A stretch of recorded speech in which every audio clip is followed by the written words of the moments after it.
This video is brought to you by Newer Professional Lighting and Photography Equipment. Newer sent me a 100-watt LED video light. It sits at 5600K. It's a Bowens mount continuous lighting system with a stand, softbox, and remote. And this thing has been my favorite upgrade to my studio over the last little while. And I'm just not just blowing smoke, man. I did a whole video on it. I'll tag it up here. It's shaved off a bunch of my editing time, as well as it's made my videos look nice and crispy and a lot more consistent, because with the light and the size of it and how good it works with my camera, it doesn't matter if it's daytime or nighttime or whatever. My outside lights don't seem to bother it. None of my other lights in my studio seem to bother it. So for my room, in my 10x12 room, this light has been fantastic. So Newer, thank you so much for the light. Check them out. I've got the link in the description box. My friends, let's get back to the video.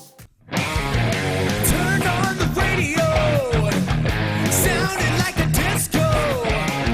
What is going on, my YouTube friends, my Patreon friends? How we all doing today? Beautiful day, December 31st when I'm filming this, New Year's Eve. How we all doing? I hope you all had a great 2022 and are looking forward to 2023. What do we got, man? My friend Mark sent me Gary Clark Jr. Things Are Changing, captured in the live room, man. I love Gary Clark. I don't know enough of his catalog, but the bits and pieces I have heard, I'm like Guitar Man, I can play through and through. We listen to it all the time. But anyway, I'm looking forward to this, man. I haven't watched much Gary Clark Jr. like I was just saying, so I like trying to learn from him. There's something about playing guitar with just a bunch of fuzz instead of like distortion that it's mind blowing to me, man. But shout out to Newer, the sponsor in the video. I appreciate y'all sending me this light. Check them out. I got a discount code in the description box. I got my Patreon link in there as well. If you like this kind of content, give me the thumbs up. Don't forget to like and subscribe. This live stuff, man, is my game, my go-to. Let's do this, Mark. Let's see what we got. Hold on.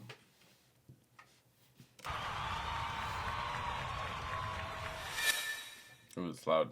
Ooh, look at this guitar. I think that's an old Epiphone. Cool.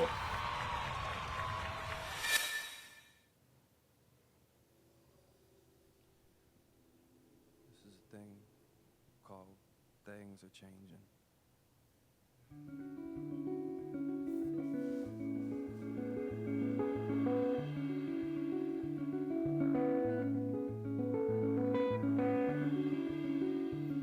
Yeah, guitar just wanting to break up just a little bit. Why is this so quiet? Come on, man. Let's turn this up.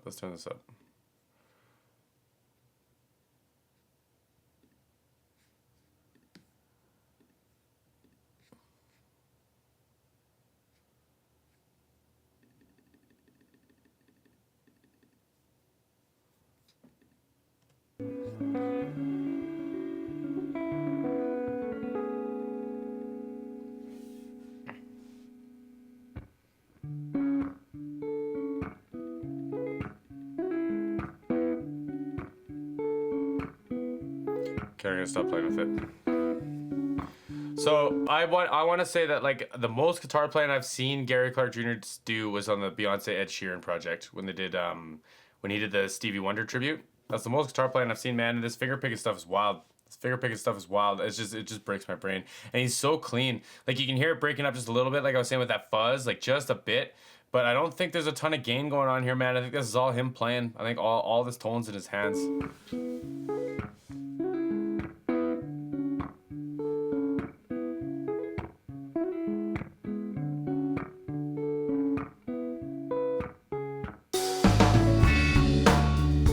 Oh, now it's too loud. Look at me.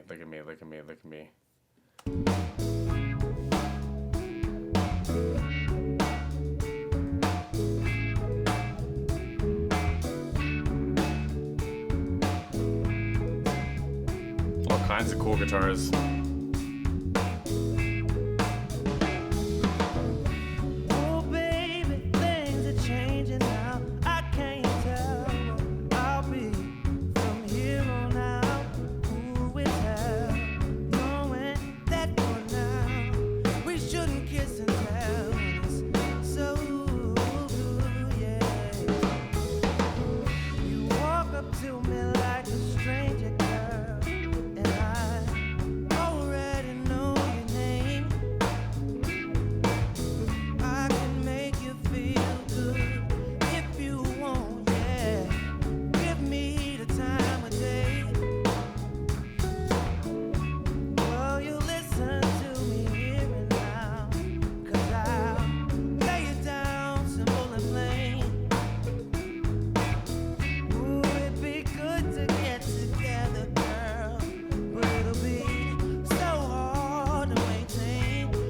vibrato, man.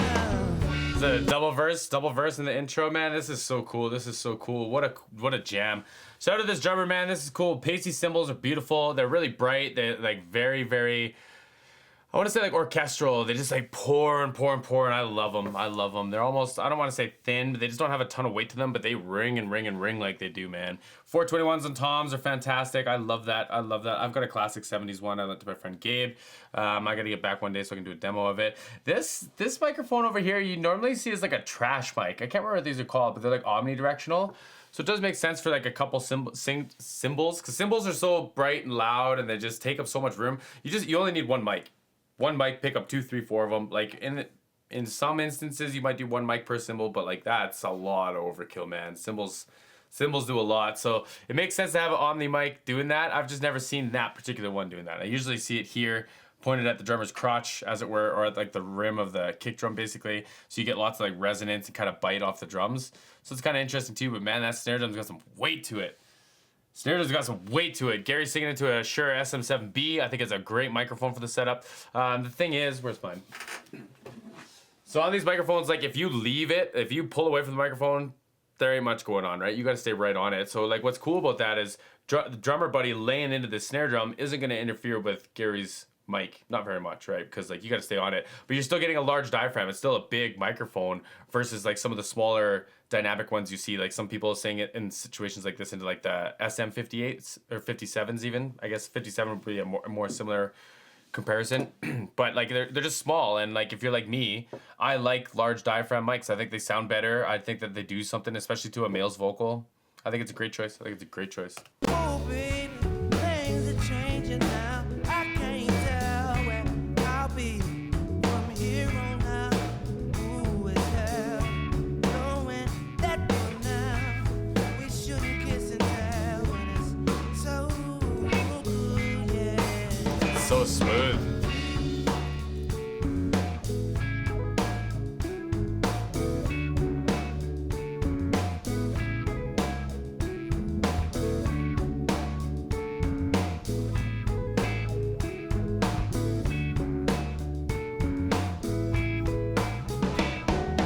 Yeah, that sounds good. Told you already, girl, that I was so gone.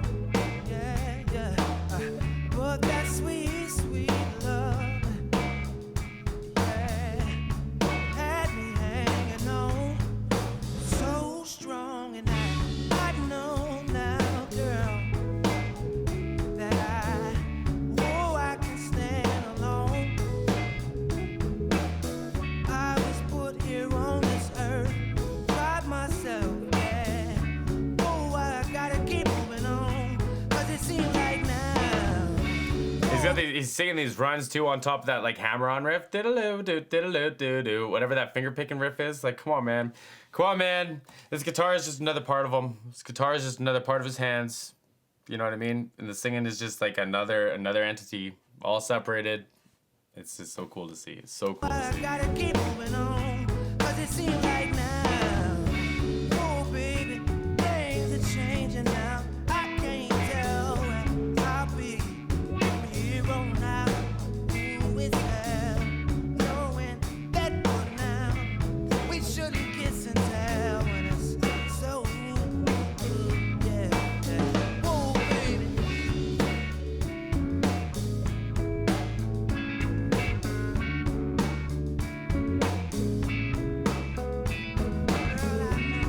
I know.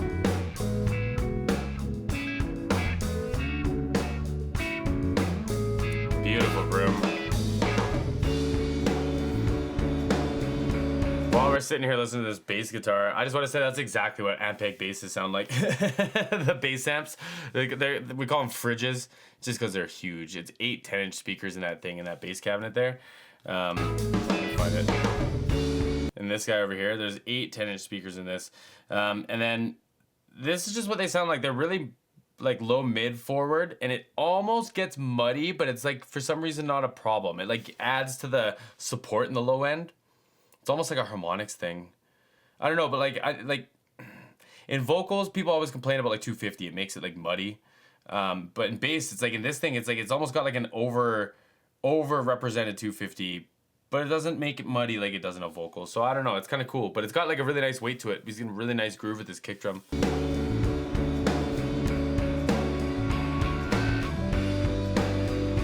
it's so good,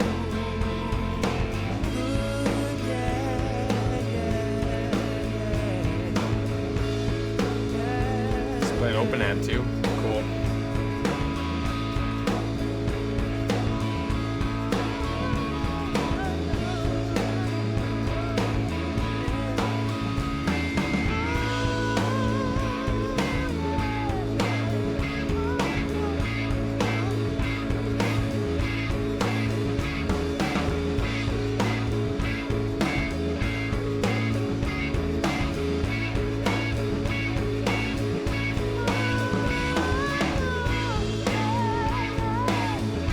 Nice, sounds good.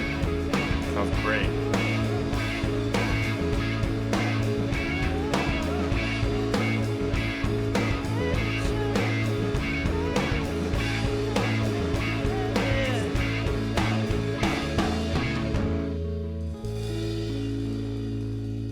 Very cool. My biggest takeaway is easy doesn't, man. Doesn't need to be complicated. Like, they really leaned on that, like, what was that chord? Like a D minor 7 or something? Whatever that main root chord they were playing, like, they leaned on that the whole time, and it sounded great. It sounded fantastic. I love that. I love that. It was a guitar player's dream. You know what I mean? Like, great tone, classic guitars. I think he's playing an old Epiphone. Like, all these guitars, I didn't get a good look at any of the other ones, except for I think one was a Strat, but like, they just sounded fantastic. Room sounded fantastic.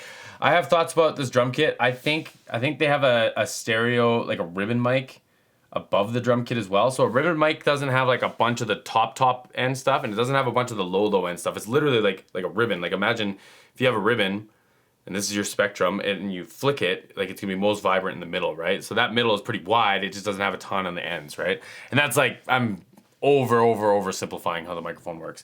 But I think they were really hitting that, and I think they had it crushed. So what I mean by that is, like, no matter what amount of signal you put into it, it's way over the threshold that you're telling the compressor to let through sound, so it's always limited. It's always got that, like, just smack sound, because it doesn't matter if you hit it light or hard, it's always above the threshold, so you're always maxing out the compressor. It's obviously, like, you can stop it from clipping, and that's what the compressor will actually do. It'll bring down the high stuff above the limit that you set, but it gives you this, like, punch, and I think that's what they were up to make that snare drum sound so beefy, because the toms weren't as like punchy, as present as I would expect the close mics to be. So that's why I think that they were leaning on that. Plus, man, it bit. That snare drum hit hard. Like, it was like hurting my ears a little bit in a good way, because I love that. I used to do that to myself all the time when I was doing live. But my friend, I appreciated this one. Gary Clark Jr., man, check him out. My friends, we'll see you again soon.